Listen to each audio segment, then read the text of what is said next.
वरिष्ठ नेता दामोदर राउतंकर परलोक चिकित्साधीन अवस्था परलोक होईछि। आरपारी ओडिशा राजनीतिर महाद्रुम तथा वाक्य बाण भाव परिचित डाक्तर दामोदर राउतकर देहांत होईछि। भुवनेश्वर एक घरोई मेडिकल चिकित्साधीन अवस्था परलोक होईछि। 83 वर्ष बयस परलोक नहीं परिवार पक्षर सूचना दि जाइछि। तेबे दीर्घ दिन धरी किडनी समस्या सह जुझुथिबा दामोदर राउत गत 18 तारिख विलंबित राति गुरुतर असुस्थ हो पड़ते। ऑक्सीजन सैचुरेशन कमिबा परे तांको कैपिटल हॉस्पिटल निया जाइथिला एवं सेठारे से हृदघातर शिकार होइथिले। या परे तांको भुवनेश्वर एक घरोई हॉस्पिटल को निया जाइथिला। घरोई हॉस्पिटल को नेबा भितरे ब्रेन को ब्लड और ऑक्सीजन सप्लाई कमी जाइथिला बोली कहिसंती संबित तांको पुओ। तेबे अधिक सूचना आलोचना पई सहयोगी जगदीश जोड़ी हिचंती मो सहित। जगदीश, ये दुखद खबर वर्तमान सामना को आसुछि।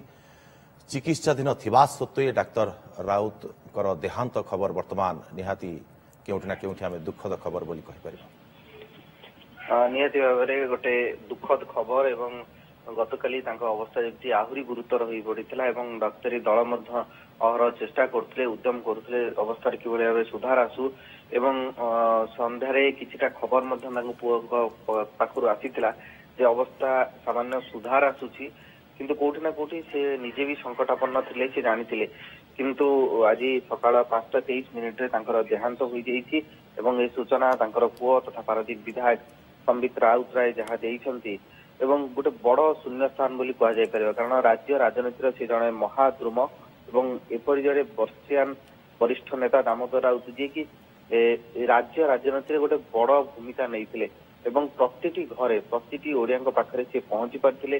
केवल भोटर नुहे, भोटर को बाद दे से प्रति निर्वाचन मंडल रे एक परिचित चेहरा एवं तांकर नियारा अंदाज जो थिला कथा कहवाला शैली एवं जो बोली भाव से सामना करुथिले विरोधी को एवं गोटे बड़ भूमिका तांकर थिला राज्य राजनीति एवं नवीन को समय जेतेबेले से 4 थर विधायक होइछंती, गुरुत्वपूर्ण मंत्री पद मध्ये पाइछंती, से समय मध्ये से अनेक गुरुत्वपूर्ण निष्पत्ति नैछंती, साहसिक निष्पत्ति नैछंती।